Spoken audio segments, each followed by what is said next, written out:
So my name is Rusty Mahalik. I'm the director of the Library and Archives at Goldie Beacon College in Wilmington, Delaware. Thank you all for coming to the ACRL Leadership Discussion Group. This is our second discussion of the year. We have some really awesome discussions coming up, so I'm going to introduce those first.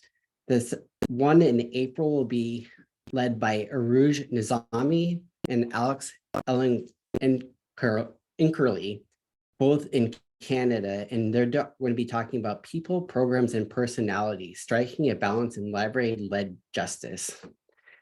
Also, we're going to be having Carissa Thacker, who wrote the book Art of Authenticity, be joining us sometime in this spring. So it's going to be really awesome this spring programs this year. But first, I would like to introduce Maridath Wilson and Lindsay Cronk, who will be sharing their presentation with us today.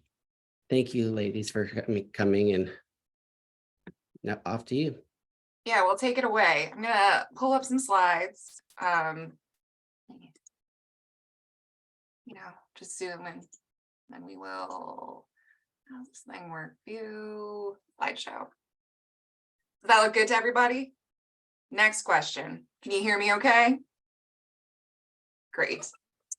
So what an era, right? To be working on and coming together within such highs and lows. You know, I'm still recovering, honestly, from the latest robbery of Beyonce at the Grammys.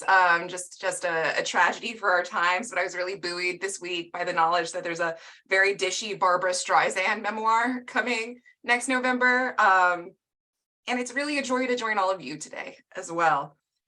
I'm getting ahead of myself, which is just what I'm inclined to do. Allow me to introduce my brilliant co-presenter, Maridath Wilson.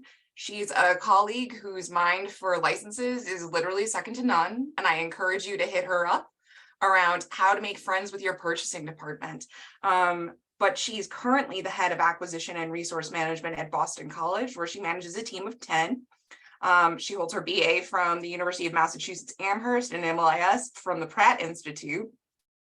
She's worked at JSTOR, she's worked at lots of places. I call her a friend and a colleague, and she's just an extraordinary resource. And you're going to hear a lot from her today. Oh, I should mention this agenda piece too. So this is the introduction part. Then we're going to talk about background on neural negotiations. We'll do a play-by-play overview of the Neural Playbook, and then we'll dig into some Q&A. That's Mare there. She's a square. And I am the circle, Lindsay Cronk. Assistant Dean for Scholarly Resources and Curation at the University of Rochester's River Campus Libraries. I've served as UR's neural representative for the past 5 years, and before coming to UR, I worked at the University of Houston in Lyrasis. You may know me from being just generally a loud lady or the most recent past president of CORE. In 2017, I was named a mover and shaker. I'm co-founder of Pimento. You can find me on Twitter sometimes, because what is decentralized social media anyway, at Linz on Mars. You can find the amazing Maridath at Maridathan, 2 N's. We're here to talk to you today because we represent our respective institutions on NERL, and we've done a lot of really exciting work that we've published on, presented on a few different times. NERL is, in case you don't know it, a sort of fabled consortia. We'll dig into that a little bit more with a really long and storied history. But the key change that has taken place since I joined NERL and worked with NERL over the course of the past 5 years has just been a really amazing amount of member engagement that has driven the organization to evolve, and it continues to evolve. What made that possible was really operationalizing values through the course of defining a project-based model for resource negotiation that drew together amazing teams from across institutions to deliver incredibly impactful results for individual institutions and for the collective whole of NERL. But hey, what is NERL? I actually once did a presentation for my work that was, what is a NERL? Because it's just such a goofy sounding idea. And the acronym, which I will share with you, is Northeast Research Libraries, no longer applies and hasn't applied for the better part of a decade, right, Mare? Yeah, that's right. So NERL jokingly is sometimes referred to as not every research library. which I just learned from our esteemed colleague Liz Mangle, who's over at Johns Hopkins and works with Lindsay and I and others. But at any rate, NERL began as a program out of Yale's libraries, and then in 2013 moved over to CRL, Center for Research Libraries in Chicago, operating as the fiscal agent. And we, myself, Lindsay, and others have been engaged in some governance changes and work over the last few years. We actually worked with Educopia on a consultancy to sort of iron out what it means to be sort of this scrappy program, but also be part of CRL. And so we're working to more fully integrate into CRL. What we feel like sets us apart from other consortia is we really think of ourselves as more than just a buying club.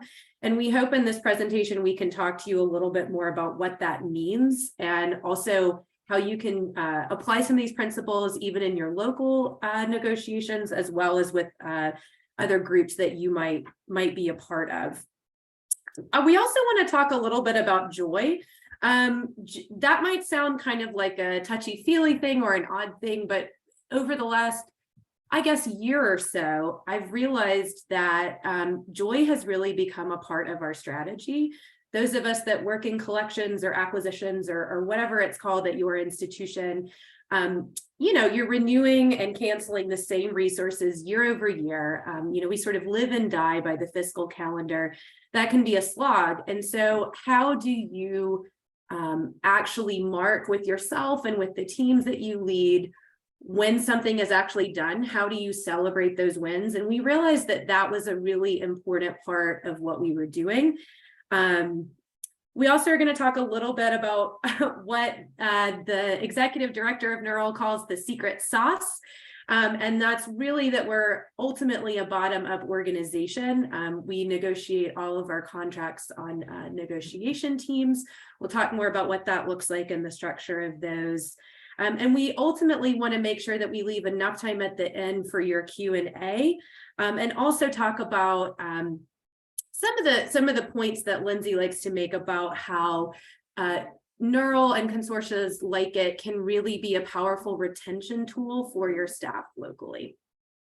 Yeah, chemistry can be difficult to replicate. The secret sauce can be difficult to replicate, but I don't think that the fact that it can be difficult is a reason to avoid using it as an institutional strategy, right? For talent management, retention, growth, building a network. So and that's part of the reason we approach it this way, right? So we began with sort of a playbook, or we started to wrap our heads around the fact that we had built in the course of some very creative sprints, all of which were publicly shared, and we'll make sure you have the links to those following this presentation today. But first, we did a shots fired situation, which those of you who know me and those of you who don't can know is very much my thing. We wrote NERL's first press release, a statement of intent, and it's 20 years, and that was called NERL Demands a Better Deal, because if you're going to set an intention, it's best to share it with people, right? So we created that. We based it off of work that past working groups had done around NERL's values. Then when we got feedback that it's great that you want a better deal, but what would that mean? What would it look like? I was like, great question. And we developed the preferred deal elements, which the PDEs became the basis around how we measured success, right? So we started to think about what is measurable. How do we make not just the case that we are doing good, doing better at the consortial level, but the local case to our deans and directors, to the boards of trustees that stand behind them, to say that we are stewarding, doing a good job on behalf of our individual institutions by doing this collective work. Sometimes those of you in the audience will know a challenge around working collectively and consortially is the institutional competition that defines our universities and colleges, right? If we're all scrapping for the same grants, scrapping for the same students, scrapping for the same amazing faculty, how do you make a case for working together and collaboratively? And I will say one of the real joys of figuring that out is it's not as hard as you think it is, especially when you can find the places where your interests align and it moves everyone forward. So after we had, again, shots fired, we're going to ask for a better deal. We defined what that deal would look like. Then we set up a structure of negotiation teams, again, based on skill. I don't know how many of you in the audience today are big heist movie fans. I'm a huge heist movie fan. A project team is like that beautiful montage at the start of Ocean's 11, or in my preference, my heart, Ocean's 8, where you bring together folks based off of their skills. Maridath, as I mentioned at the beginning of this presentation, reads a license in a way that I will never read a license. It's important to acknowledge your strengths and your weaknesses and bring together a team that can fill in the holes, right? Can address as a group in a stronger way the sort of task at hand. And that's really what NERL achieved by establishing the negotiation teams, but supporting teams behind them. A data team that could crunch the numbers, a communications team that was tasked with sort of creating language that could be reused. So every time you bring down a good deal through your consortia, if you're tasking your subject librarians to rewrite communications, you're missing an opportunity, right? To really leverage that collective talent. So yeah, I would say in short, that's why we approach it this way. And the other thing I want to emphasize about this, because it's something that Maridath said, which is always, I was inspired by, a lot of the work in collections is really cyclical, and it can be hard to mark when is it done. A project has a finite conclusion, and it creates the environment that lets you mark the passage of time and the progress towards something greater. The gains we make are not always big gains, but you got to celebrate the small victories too, if you're going to have the sort of stamina it takes in this current scholarly communications and scholarly resource marketplace. So let's say that gets to the heart of the why. I'm going to hand it off to Maridath, and she's going to talk you through about 7 steps to get to a better deal. Okay, so this is it, y'all. There's only 7 steps. So we're going to talk through these. So like Lindsay said, we decided that probably the best way to approach this would be to start with our values first, right? So we released the shots fired document. That's NERL demands a better deal. Again, stating the intentions of kind of who we were as an organization and what we had collectively decided we stood for. Then we realized, and this is not unlike some of the conversations that you might even have at your local institutions, right, around strategic planning or perhaps around issues of DEI, et cetera, where there's oftentimes a moment in groups where people say, well, this is all really great that we're committed to this, but how do we actually solve for these important values, and how do we actually measure if we've done them or not? So once we were through our values, we needed to develop a scale to see if we had actually done them or were making any progress towards the values. And that's what the preferred deal elements, or the PDEs, or the pizza toppings, which we'll talk about more, came into being. From there, we assembled a team. We created a project timeline that had action items and deliverables along the way, both for the publisher partner, and in this case, we're largely talking about the Elsevier negotiation, as well as for the NERL team. We found co-conspirators and neighbors. So what does that mean? That means not just the folks we were working with either in the NERL core 30, so the 30 member institutions that are part of NERL, or even in the 12 deal participants within the Elsevier deal, but finding friends and neighbors at other local institutions, and then also other consortia. There is not enough good that we could say about our experience talking with the folks from CRKN, the Canadian consortium. And this is why, not to bring it back to licensing, but this is why I'm so deeply committed to removing non-disclosure language from our license agreements, or severely stripping them away, because the consortia that were able to do that were able to really talk with us about what kind of deals they were able to get and how they got there. We also talked a little bit with Couperin, the French consortium, and we were really inspired by the MIT framework. So I just don't want that to go unsaid, that all of our sort of ideation and this work that was happening over the last couple of years did not happen in a vacuum. So we found these people, they were really generous with their time and their expertise. And then it came time to pitch our proposal to the vendor, which we did. And then from there, it went through many different stages, as it will probably for you. And we iterated on the feedback that we got from them. Next slide.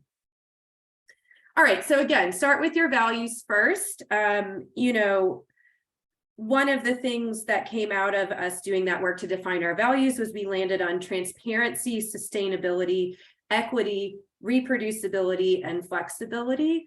And then again, for NERL, it really announced to the world our shift from being just a buying club to being a member-driven network. And it was really important for us to model the thoughtful approach that we wish more vendors and publishers would take. Next. And then from here, like I said, we had to find our measurements. Again, we were always trying to make philosophy more actionable. Also trying to make sure that the work is meaningful for the people who are spending their time and energy on it. And once we had these preferred deal elements, which I think we mentioned, Lindsay likes to refer to as pizza toppings. The best way to think of it is every pizza should have a couple toppings. Not every topping goes together or tastes good together, but a good deal is not just going to be a cheese pizza, right? And so we would argue, she's laughing, we would argue that sort of your standard, what I'm going to do air quotes, what they think of as a transformative agreement, right? So APC-based Gold OA is simply a cheese pizza, right?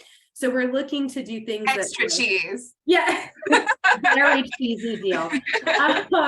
So you can take a look at the slide, but essentially for each of the values, there is a corresponding preferred deal element, most notably with Elsevier. This meant the backflip model. So what does that mean? That meant that retroactively 75,000 articles that were authored by NERL researchers were made open access. Next. So while you're building a pizza, and one of the things I love to say about putting together a deal in this way, who doesn't love a pizza party? It was one of the ways we actually brought our vendor partners to the table too. Something I want to acknowledge here in this space is, in order to really enlist and change the sorts of deals we're receiving, we have to be truly collaborative and co-creative. And a project model, part of its great benefit is, instead of the standard us and them, which I've talked a lot about through my career, and I think many of us in collections have, right? Instead of having it be, I sit across the table from you, what if it's a co-creative process? What if we're all building the pizza together? And so maybe I would have preferred a thin crust. You're telling me that it's not possible. We have to go, like Chicago style together. We can arrive at that compromise together, though I will say, as a Midwesterner, with a lot of love, that's not a pizza, that's a casserole. So designing the dream team, this is the place where, again, I encourage all of you. I encourage anyone who is looking into project teams to be very intentional about something that Maridath also referenced earlier, which is the vibe, and setting a tone that is, yes, I am asking you to change the way you're working. Yes, I am asking you to maybe branch out and move away from your comfort zone. But that growth doesn't have to be not fun. I think that we've gotten a little into a headspace, I would say, in libraries around, we acknowledge a lot that learning is hard. And I think that that's super valuable. I think that's super important. But to the point of Joy too, what if we also acknowledged that it doesn't always have to be so hard? And particularly when you reach out and ask for help, acknowledge where your strengths and your weaknesses lie. I don't read the license. You can supplement, right? You can arrive at a place where, and it's actually something Rusty was talking about, where through radical candor and an openness about process, you have trust in that team. You have confidence in the outcomes, and you have a shared awareness of where you're going and when, right? To the point of scope. For us, we decided that any license negotiation team should really have that license wonk. It should really have a data analyst. should really have a scholarly communication, faculty research, authors' rights expert to sort of speak to the interests of faculty. You should have a negotiator, someone who can sit at the table. That is my strength. And then a budget analyst and a sort of group chairperson and cheerleader. And sometimes you can wear a couple of those hats, but it never should be so many hats that it feels overwhelming. Because again, you know what happens when people feel overwhelmed? They can't enjoy the heist. They can't enjoy the project. At NERL, this meant we had representation in our negotiation teams from differing institution types. We worked with publics. We worked with small liberal arts colleges. You know, I've worked in ARLs my entire life, but I came from small liberal arts colleges, and they do some of the most interesting and agile work in the business, right? When you convene that team, you really break silos on a different level. And we also had representation from different career stages. Maridath and I talk a lot about the generosity of peers like Julie Linden, like Liz Mingle, people who just gave us every opportunity as newer folks in the profession to bring forward our strengths without a sense that we were overstepping in any way. This became a wonderful way of addressing power dynamics, is also something I want to discuss and point out as a key strength of the project model. And there's the plan. I'll also just say, if I can just quickly, I think we see a lot of intergenerational conflict in libraries, and it's been really wonderful that the NERL space is pretty devoid of that, just to Lindsay's point of how generous our senior colleagues in NERL have been with us, and patient and all of those things.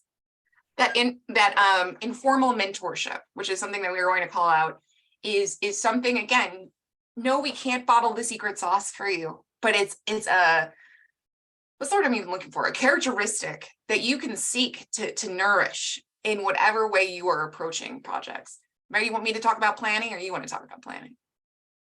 I can talk about planning. So what did this look like? So we made a project timeline. This came out of, in the case of Elsevier, a couple just kind of blue sky brainstorming sessions that we had just with the NERL folks, just with the NERL deal participants. We developed a really concise proposal, and this is key. And this is also what's really different about NERL's work. You know, a better deal to us is a deal that has a simple model, right? Has costs that can, be explained, right? Preferably tied back to transparent pricing lists from the vendor, right? We were really careful to try to find what the win-win would be. And then we talked a lot about what I call inclusive and exclusive terms. So for example, a good deal would include this element. A good deal would also exclude this particular element. We made sure that the deal terms were obviously tied back to those shared values that we had spent time creating. And we had a really firm end date. And that really helped us ultimately, and I still sometimes look back on this time at work, and I kind of can't believe it happened, but we renegotiated a multi-million-dollar STEM publisher deal in 8 months and developed an entirely new open access model through this model, which is like kind of a bizarre thing to say, but that's I think the strength of the model. And it's also because both parties knew exactly what success would look like ahead of time, and we really understood what the role of each member on the group was, right? Which kind of goes back to that designing your dream team slide that we talked about. Go ahead. I'm on it. So Maridath mentioned before, she talked a little bit about reaching out to the peers, right? And finding the panic button when you need to push it. There is no reason for anyone to reinvent the wheel around how we are doing some of this stuff. One of the places where I had become frustrated in my work in collections, and I'm going to be perfectly clear about it, was I was tired of looking at the same deal every 3 years. You know, this was one of the things I would say, if there was a pre-phase back in the before times to ahead of when we put out our statement, ahead of when we developed it was that kvetching turned to something really productive. It's something I want to bring up here. Having a safe and supportive space where people, Yes, I just called it kvetching, but ultimately what we were doing was identifying a problem, Mhm. right? And the other aspect of the problem was sometimes we're not as good about sharing how we do work as we should be. In libraries, sometimes despite our best impulses, there's still the sense of, I need to do this. I need to have done the best deal ever. And then I need to rain on your parade about your deal is not as good as the greatest deal ever. That's not a very useful or productive frame. I'm just putting that out there. I don't find peers and work with them. Work with iCulk. You don't have to start from scratch. Work with somebody who knows what they're doing. It's great. Because again, it gives you, to the point Maridath just made, 8 months is not a long time to land this deal. The sort of performance of these negotiations are so grueling is something that is hurting the profession. So Mary, it seems like you wanted to hop in there. Yeah, I mean, I think so. Gosh, Lindsay and I talk about this stuff all of the time. So this is kind of bringing up something that we've spoken about before, but this whole purity test that goes on in our profession right now of, like this deal's really good, this deal's really bad, like this one is what it actually means to be transformative. I don't know, are any of them really that transformative? I don't know. I kind of reached a point where I wasn't sure if that was the point anymore. I kind of felt like the point was to, get whatever the best deal looked like for the people that were actually in the deal. And I think that reticence to sort of share best practices and, engage in thought partnership with others in the professions really comes from a strong culture of scarcity. And I'm just really, and I would say, we, like us as an organization at NERL, are really, really committed to each other and to the work. Like we did a presentation on this at Charleston, and someone said, well, it sounds like you kind of decide on what the deal elements will be largely by consensus. What happens if at the 11th hour someone says, wait, I can't sign this. This isn't what I want. And I found myself saying to this person that asked the question at the conference, well, that doesn't happen. And they said, well, how? And I said, well, we have this whole deliberative process before that. So there's guardrails. And, the other really large guardrail that is also part of the secret sauce is the commitment to each other, which is largely based on the vibe, right? And the relationships. And the challenging of scarcity by creating abundance for one another, right? So that's another thing that, again, can be applied no matter the sort of situation. It is not about, we have totally abundant resources. I didn't get to meet Maridath in person until, I want to say 3 or 4 years into working with her. Yeah. Because of the pandemic, because of, we were at a point where our institutions too, their budgets were being hit as hard as they've ever been hit. Everyone was coping with trauma and stress. Things were not abundant. We created abundance, and that can be something that you build into your culture. It takes a lot of work, but it's worth the effort. And part of that is, again, reaching out to peers, supplementing your knowledge, and starting from a foundation of, maybe it's not a perfect survey or landscape analysis, but it's adequate, and you're in a position to make an informed decision. To Maridath's point, let's kick it. You want to talk about the pitch, Mary? Because you're so well, so this is the other thing that I think is really, really different about the work that we do together. So, once we've assembled the team and we've got the timeline and we've communicated it to each other, then it's time to pitch, right? And so this is a real flip on the old power dynamic, because what you have is the customer actually pitching to the vendor or the publisher, right? And so again, you're presenting your really easy to understand pitch. You're letting everybody know what the measures of success are going to be, what are the milestones, what are the deliverables, and also what are the points at which both parties can and should be allowed to do press releases on the status of the negotiations, right? We've seen this from other groups as well. You also let them know what the panic button is going to be, right? Which is sometimes called the off ramp. So this is the point at which, I was really glad that this didn't happen with Elsevier negotiations, had those broken down though, what would happen, and this is the way it works with all of our negotiations, is it's an automatic 1-year bridge deal. And it's interesting because at first I thought, well, this will give the publisher no imperative to do anything interesting. So I think it was really the strength of some of the folks that were wearing those strong negotiator hats on the team, who were able to sort of pitch what the value proposition of doing something different and not just simply bridging was, right? So again, what has this meant for us? This has meant innovative, under budget, and on-time deals with Elsevier, Cambridge, and PLOS, just to name a few. I'm impressed with us. So I want to talk a little bit about iteration and blue sky thinking, and a piece of what Mary was talking about too, which is when we sat down with our colleagues at Elsevier, a key part of that pitch, and I'm going to credit Jessica Morales, who is just incredible, was if we're stuck with you, you're stuck with us. Mm-hmm. I think that there's something really powerful in, instead of,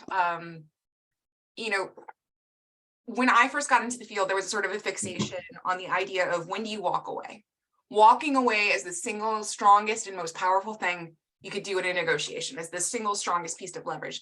The issue with making that your everything is that then that you just don't want to be, you don't want it to be a straw man. You don't want to pull out the big red button unless you're really going to push it.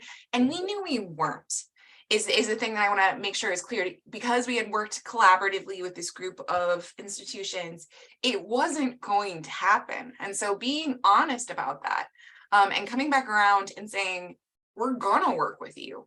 We want you to work with us, was really powerful. Because something I want to acknowledge here in this group too is the people who work at Elsevier are people, and they don't always get treated very, very well. As a Midwesterner, some of the ways in which our vendor partners are talked about and treated in library settings, it rubs me absolutely the wrong way.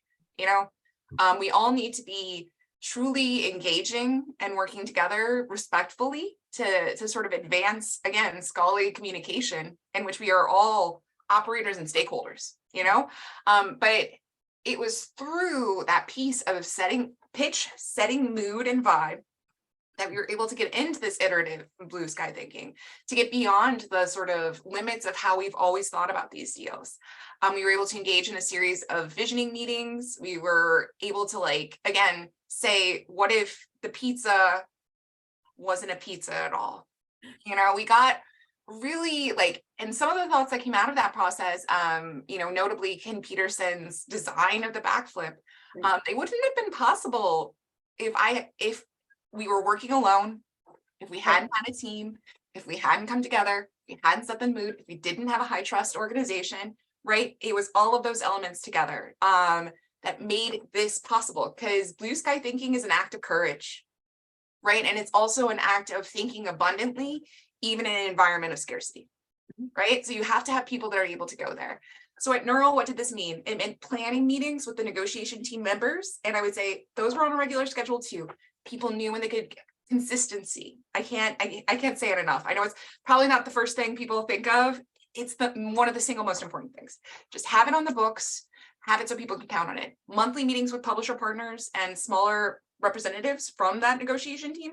So again, the trust extended to, we don't want this meeting to be too big. There's actually, unrelated to our pizza party metaphor, Lindsay and the Advantage writes that you can't have an effective meeting if it takes more than 2 pizzas to feed it. That's something to keep in mind when you're thinking about project planning, when you're thinking about design. Too many people in that room means decisions won't happen, and you need to be able to trust the representatives in that way. And then again, creativity and asking for those bold models, asking for people to step outside of their comfort zones, and asking people for their best guess. Because the other thing I'll say is the backflip extremely innovative in its way? Absolutely, but it's also an incremental gain. It's not the only thing we asked for. We wanted a gold-plated cheese pizza, right? But we knew that in an 8-month period, we could deliver something really valuable, important, meaningful, if we were willing to arrive at a compromise and take that incremental gain. So I'm really glad that that's all you said. As the licensing person, I was like, uh-oh, don't say anymore. Yeah, that's my queen. She's keeping me from legal trouble. So I'm going to hop on. Did you have anything you wanted to add here around blue sky thinking, Mary? Yeah, I mean, I guess the only thing that I'll add to all of this is, you know, you can become, I think, a little bit like a painter with these deals. You know, the backflip was a really profound moment where I think we all felt really good about it. And we still do, I think, at baseline. But then there were all these questions afterwards, and you know, our friend and colleague AJ Boston is on this call, and he is like so much more knowledgeable about concepts of authors' rights than myself or Lindsay. And there were a lot of questions about, well, what happens with rights retention, and what about this? And we were just like, oh. Right. So you know, I still think it was an incremental gain. But it really drove home the point for me that, you know, there's issues with literally every single deal out there. And also you really need a Skullcom person to help you negotiate. So I'll stop there. And I will say, read and let read, which is AJ's model, is something we're discussing at NERL currently, and something we're really eager to see brought to market. So if you haven't read about read and let read, make sure you take the time to do so. I want to talk about conclusions.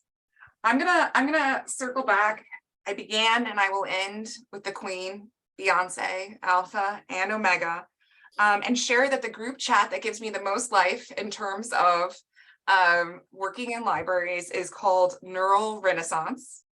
It is myself, the amazing Maridath, Sarah Forzetting of Stanford, and Jessica Morales of Notre Dame, right?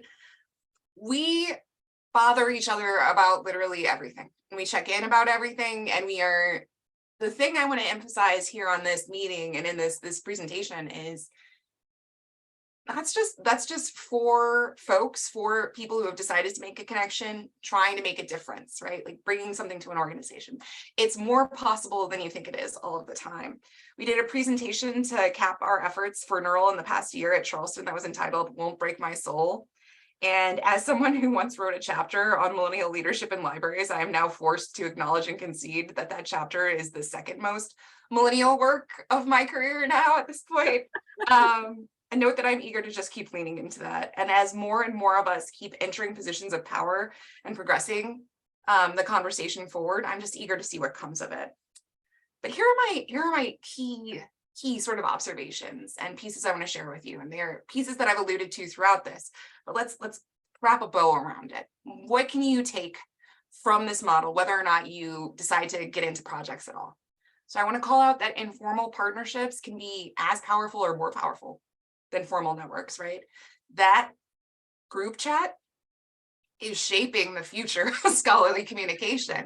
It is like a Discord that I sit on is one of the, that AJ manages, is one of the most vibrant communities for discussion happening right now. Decentralized social media is driving me a little bit crazy as a person who has sat on Twitter for more than, like, I was looking at it like 16, maybe 18 years at this point, which is insane.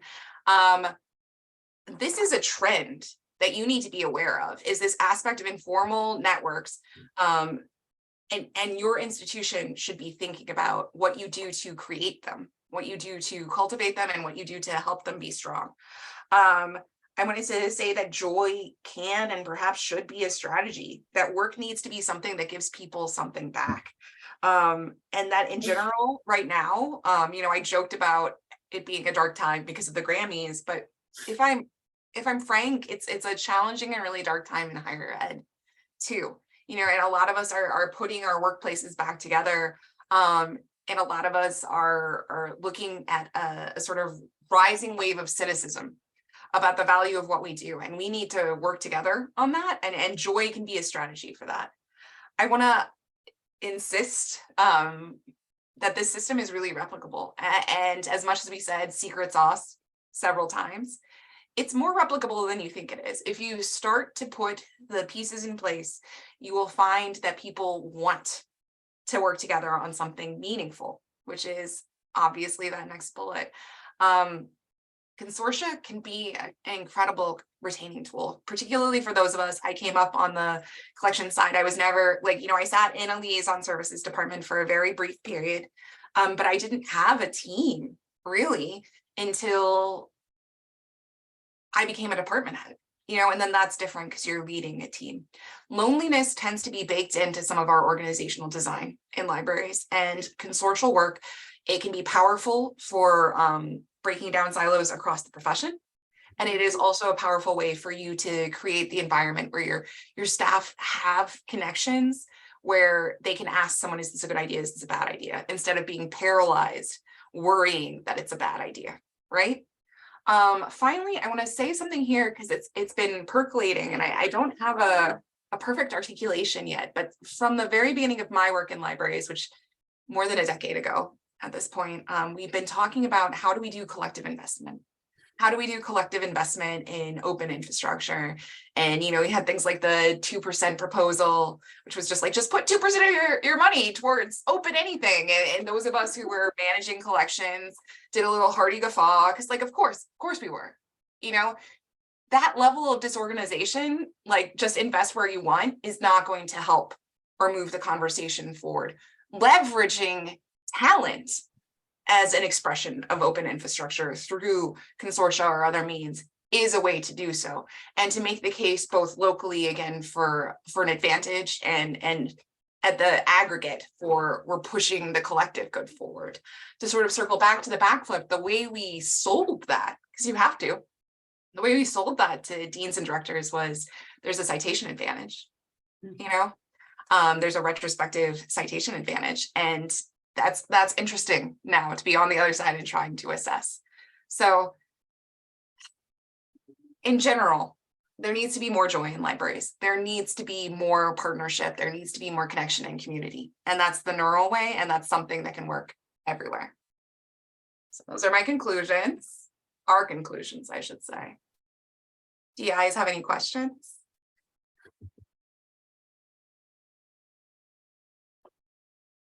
We're so grateful you came.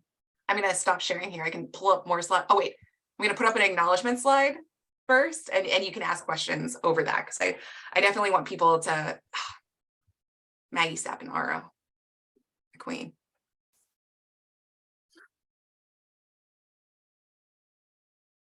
I'll check the chat and stuff.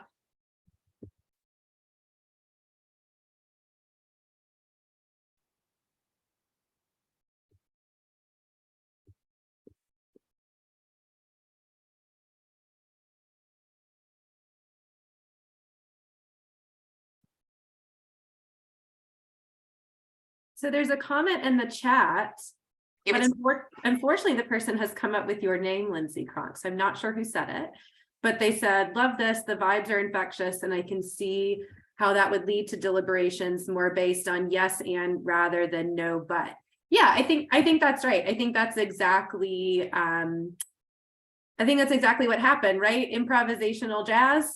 So there's a little bit of yes, I can do that, but I can't do this piece. What if we tried this? Or even something that you don't always see from vendors, because sometimes you just get the hard no, but sometimes we would get the no with the context, which then would help us, I think, sort of reframe and say, well, now we have more visibility into the context. So now maybe our next ask should be this. I mean, it sounds basic, but these are levels of transparency that we don't always get, right? Yeah, it's true. Lindsay Cronk has raised her hand, and I can't wait to hear more. I'm wearing my mask. Let me turn on my camera and display my true visage. Talk to me about how to approach blue sky thinking with library deans and directors and such. I have sometimes had difficulty getting people to think outside the box that they're comfortable with. What's been your experience in terms of selling that outside the project group? Well, I will say, this is a place where, and I'm going to, she's retired, she's amazing. I'm going to call out Dean Marianne Maridath on this. I think in general, what library deans are looking for from those of us who are negotiating deals or creating services or whatever it is a pitch in itself, something that they can use, right, to speak to someone above them, right, like a provost or a you know, like a dean of students and engagement. They want to know what is the hook there. Sometimes I think in libraries we get a little laser focused on we're doing this so that we can be a really good library. That's great. That's terrific. We know we are struggling with an aspect of communication that like lives beyond that, right? Around impact. So as soon as you can say, and with the development of the PDA and I will say that actually it was the initial creation of the statement. It's sort of like we had to break that wall for all the rest of it to be able to happen. And we did have initially a fair amount of people just being like, why do you want a press release?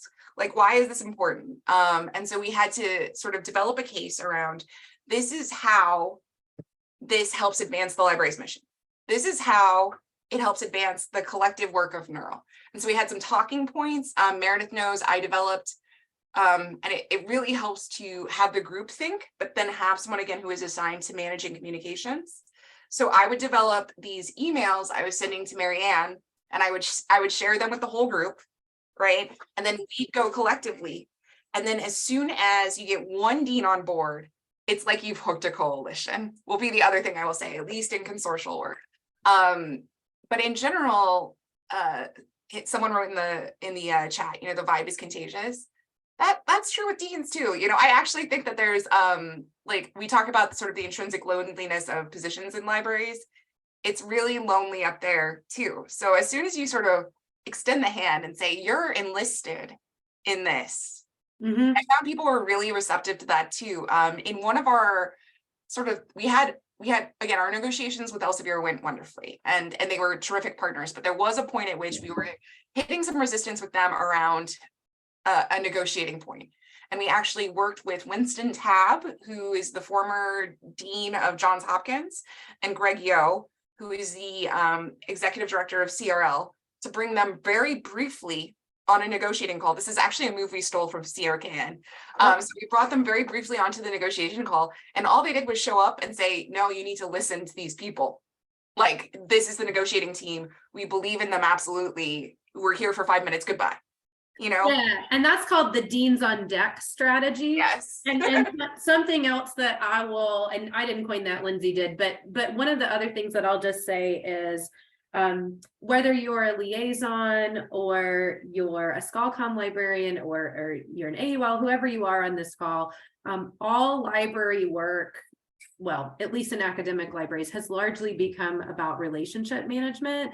And so your dean is just another relationship that you're trying to manage, which is not a super direct answer to your question, but in the same way that we had to figure out what the win-win was going to be for the publishers we were negotiating with, spend some time thinking about, I would argue, what the win is going to be for your dean, right? And for a lot of our deans, it's this thing that Lindsay talks about a lot, which is the like, nothing to see here, this is apolitical, right? Like, I love that maneuver. That one's really fun, where it's like, this isn't going to make anyone in the provost's office upset. If anything, this is going to elevate the position of the library, the institution, et cetera. So thinking about sort of like what the, you know, like a SWOT analysis, right? What are the existential threats your dean is facing? What are the, you know, what's the hook going to be for them? And then the old peer pressure model, right? Well, Marianne up the road, you know, so. Exactly. As soon as you get one, right? Yeah. Like, so that's, and again, especially with the dean they're friends with. yes, it really helps. And I will say, like, that helps you to identify what's the informal network of your institution. So that's all really helpful business intelligence. I'll also mention, just because it's important, that the nothing to see here piece of it is the communication about risk. And that is also always something that will resonate with folks in those leadership positions. I see a message from Katie Vahali, but like, Rusty, do we need to?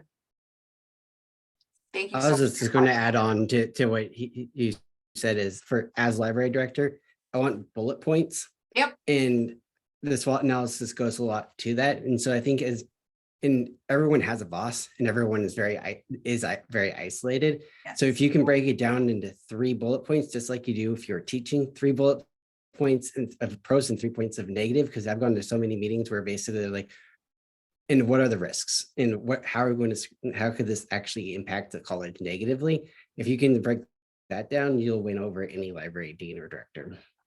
That's a great point, Rusty. So Katie, I see your question. So I'm gonna challenge something here.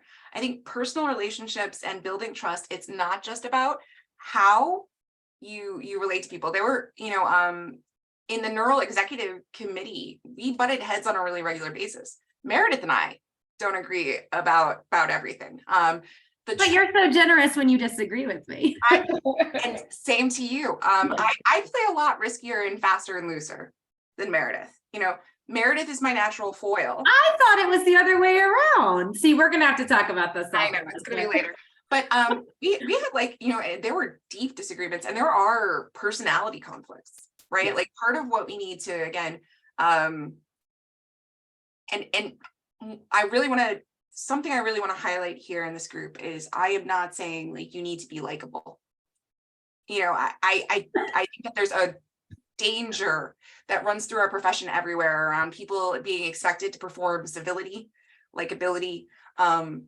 That's going to be holding us all back from what we can achieve. I would actually say that the nature of defining a project team ideally has everything to do with skills, right? And coming together and building that trust is saying we are all going to commit to getting this done together. And as soon as you genuinely commit, like you will absolutely, and Katie, like, again, part of what I love about this question is like, yeah, I think we've all been finked on. Like, I think we've all had someone run off and mess it up. Like, honestly, there should be a joke about librarians complaining about group work and what that actually like speaks to, right? As a profession, like group work is how it's going to get done, right? And it is going to take a lot of vulnerability. And I don't mean that in terms of someone should be in a position to exploit you or hurt you or harm you or cause you to have fear, but I mean that we all need to be vulnerable and open enough to say, no, I need this from you and you're accountable for it because it's within this plan. Yeah, I will say our relationships, at least from my perspective, I think grew out of, right? So it's chicken and egg, right? A little bit, right? But I think our relationships grew out of the model, right? And the project-based approach to work. So it wasn't that we already had these really, deep and trusting relationships with each other. And then the model came. I think the model helped to facilitate some of that. And that's not to say that like all 30 program council members at NERL are all, on a Discord together being BFF, because that's not the case.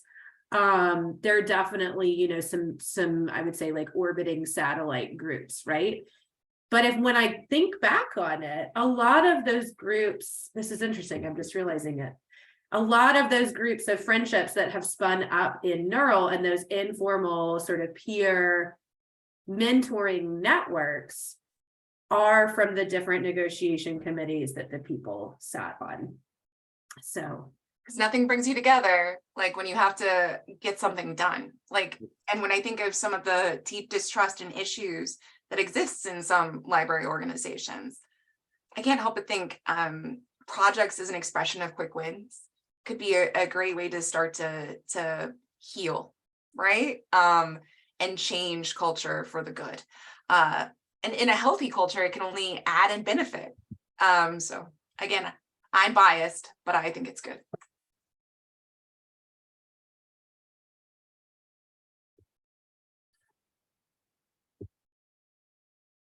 Four minutes left. Does anyone want to say anything sassy?